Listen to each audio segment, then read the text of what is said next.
¿Hemos logrado que las máquinas razonen? ¿Es la inteligencia artificial la herramienta que vino a cambiar el mundo? Soy Mau Montes de Oca y te doy la bienvenida a la doble realidad. Ya lo decía Carl Sagan en la década de 1980. Vivimos en una sociedad completamente dependiente de la ciencia y tecnología en la que muy pocas personas conocen a profundidad sobre ciencia y tecnología. En este video, que forma parte de una miniserie dedicada a la inteligencia artificial vinculada con la educación, te voy a presentar una pequeña introducción para que todos homologuemos nuestros conocimientos sobre la inteligencia artificial y lo que esto significa. Conforme vayas viendo el video, por favor no te olvides de comentar, de dejarnos tus sugerencias o de dejarnos alguna pregunta en la caja de los comentarios. Lo que hoy conocemos como inteligencia artificial generalmente se asocia a un artículo publicado en 1950 por Alan Turing titulado Computing Machinery and Intelligence. Obviamente puedes encontrar este artículo en línea por si te interesa. Nos encontramos en 1950, pocos años después de los acontecimientos que dieron por concluida la Segunda Guerra Mundial. Desde finales del siglo XIX hasta esta época de la que estamos hablando, se habían producido bastantes avances científicos y tecnológicos. En esta etapa posguerra, obviamente, muchos países trataban de encontrar la estabilidad que habían perdido, se generaban o se trataban de generar algunas alianzas entre naciones y también se gestaba lo que hoy conocemos como la Guerra Fría entre los Estados Unidos de América principalmente y la Unión de Repúblicas Socialistas Soviéticas, lo que hoy pasaría a ser Rusia. En esta época, la ciencia y la computación eran áreas emergentes. Obviamente había mucho conocimiento detrás, mucha ciencia y mucha tecnología que se había desarrollado para que estas áreas del conocimiento pudieran también desarrollarse. Las máquinas que lograban computar operaciones en esa época eran principalmente mecánicas y analógicas. Como seguramente sabemos, ocupaban pisos enteros de edificios y lograban procesar unas 3000 operaciones por segundo. Una máquina actual, bajita la mano, puede llegar a ejecutar 100 millones de operaciones por segundo. Regresando al artículo que mencioné al principio, su primera sección se titula The Imitation Game, que es curiosamente el título que se le dio en inglés a la película que describe la contribución de Alan Turing para descifrar los mensajes que se enviaban entre las potencias del eje en la Segunda Guerra Mundial. Para mí es un tanto sorprendente que la primera frase con la que inicia Alan Turing su artículo es: propongo que se considere la siguiente pregunta. ¿Las máquinas pueden pensar? El artículo no es precisamente un texto técnico que describe el funcionamiento de las máquinas. De hecho, se publicó en la revista Mind, que era especializada en filosofía de la mente. Este artículo se valora por lo que posteriormente conoceríamos como el test de Turing, que es una propuesta para evaluar la inteligencia de las máquinas. Lo curioso del artículo de Turing es que la palabra artificial aparece una sola vez en todo el artículo y se utiliza para hacer referencia a la carne humana artificial, para poner un ejemplo. La palabra artificialmente aparece 2 veces en el artículo. Avanzamos en el tiempo 5 años. En 1955 se convoca a profesores y científicos para hablar y profundizar sobre las ciencias de la computación. Al año siguiente, en 1956, se realiza el Congreso Proyecto de Investigación de Verano sobre Inteligencia Artificial. Este es de los primeros registros en donde explícitamente se utiliza el término inteligencia artificial. A partir de mediados del siglo pasado, se produjeron muchos avances tecnológicos. Haciendo una muy breve recapitulación de los avances que permitieron el desarrollo de ciencias como la electrónica, la informática y la computación, podríamos identificar los siguientes. En primer lugar, el perfeccionamiento y miniaturización de lo que es para mí uno de los inventos más grandes de la humanidad, el transistor. Un transistor es como una llave de agua que utiliza la misma fuerza del agua para regular el flujo.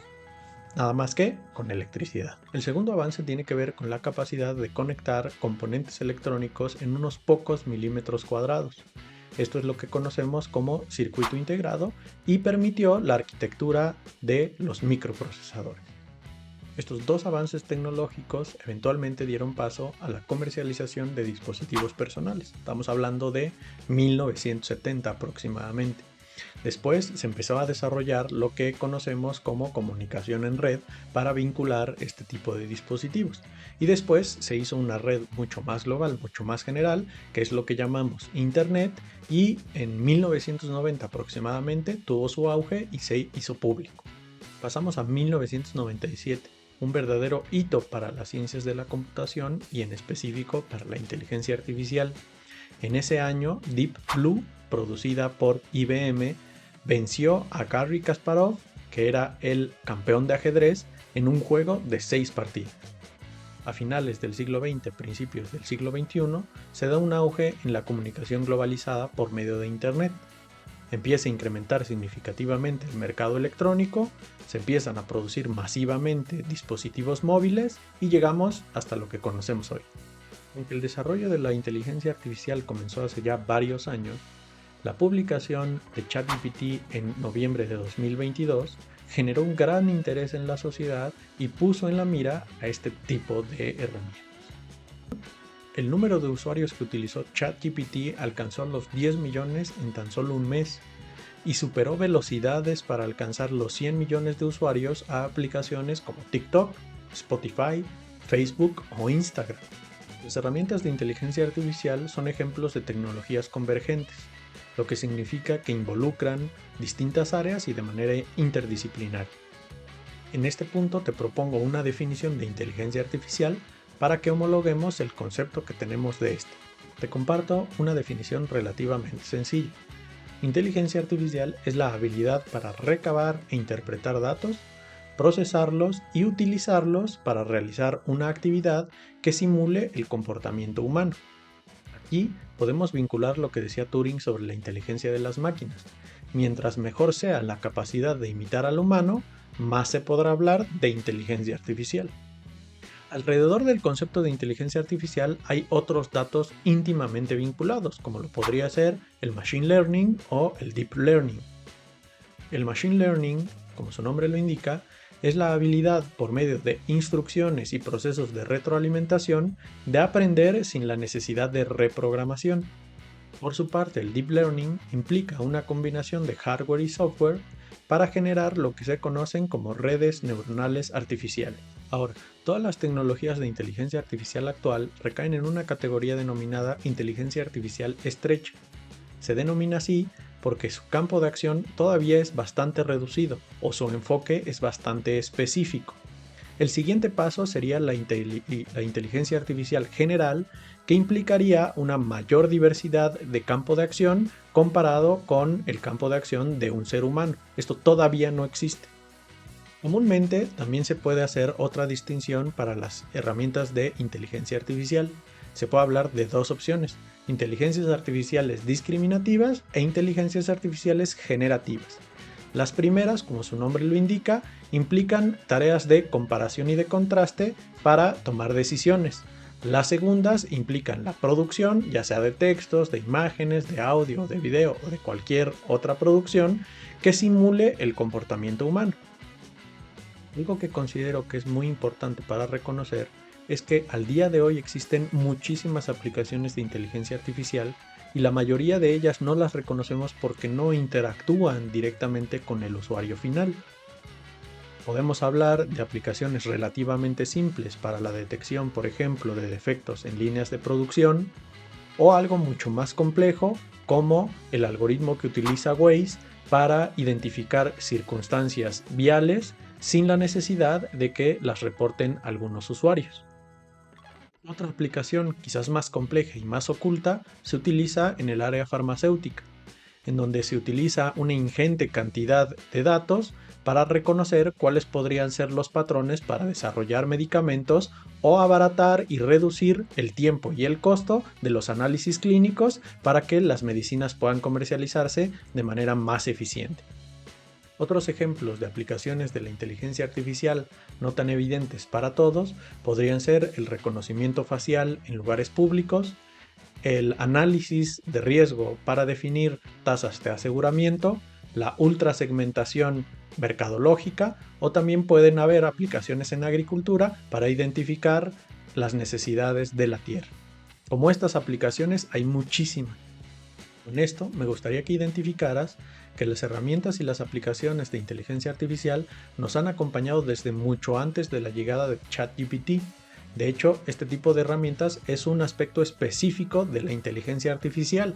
Cuando hablamos de inteligencia artificial es como si habláramos de deporte. Hay muchos deportes y cada uno cuenta con sus particularidades. Las herramientas de inteligencia artificial funcionan a partir de una serie de instrucciones que le brindamos a las máquinas que denominamos algoritmos. Por favor, no confundas esta palabra con otro término que está más vinculado con matemáticas, que es el de logaritmo. Por supuesto, este tipo de instrucciones o algoritmos pueden llegar a ser muy complejos. De hecho, se invierte mucho tiempo y mucho dinero para tratar de eficientarlos. Así, las máquinas podrían aprender más o incluso realizar tareas más complejas. Como ya mencioné, hablar de inteligencia artificial es hablar de un término genérico. Cada herramienta de inteligencia artificial, en función de cómo ha sido instruida y entrenada, tendrá ciertas particularidades y un dominio específico. Debido a su uso y gran influencia, me concentraré en lo que se denomina modelos lingüísticos grandes o modelos de lenguaje amplio. ChatGPT, Gemini, Claude o Copilot son ejemplos de LLMs, LLM por sus siglas en inglés. En realidad, los LLMs son una versión ultra mejorada de los autocorrectores de texto. Hay una gran innovación tecnológica en el campo de la programación que permitió esta mejora de pasar de los autocorrectores de texto a los LLMs y se llama transformers. Un transformer explicado de manera simple permite que las máquinas, en lugar de leer palabra por palabra, puedan entender y atender a textos de forma paralela, distintas líneas, distintas oraciones, pero al mismo tiempo. Esto permite identificar conceptos clave y relacionarlos de manera mucho más eficiente. Este tipo de máquinas son expuestas a enormes cantidades de información de diferentes fuentes. Cada una, de hecho, si es ChatGPT o Gemini o Copilot, fueron entrenadas en función de fuentes distintas. Aquí te va de manera muy resumida cómo es que funciona un LLM. En primer lugar, se le instruye a la máquina para que pueda entender el lenguaje natural y lo traduzca a un lenguaje que ella entiende.